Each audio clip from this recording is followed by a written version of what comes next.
Bilmirəm, xanım Zeynəb indi nə haldaydı, bax, bu saatlarda. Uşaqlar nə hala qaldılar? Xanım ağladı, gəldi, dedi ki, qardaş, bu nə yerdir, ayağımı qoyandan dünyanın qəmi ürəyimə çöktü. Sən gedək buradan, qorxuram bu səhra səni məndən ala. Ay, bütün gedənlərimin yadigarı.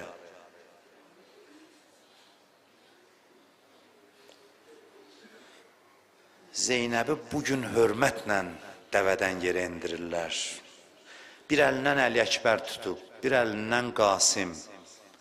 Əvvəlfəz dizini qoyub yerə, Zeynəb kəcavədən düşür. Hamısı dövriyə alıb xanım Zeynəbi. Həlqə kimi Bəni Haşim dövriyə alıb xanım Zeynəbi. Belə hörmətlə daxil oldu Həzrət Zeynəb Kərbəlaya. Bəs Kərbəladan necə getdi Zeynəb? Kərbəladan gedəndə bilirsiniz necə getdi?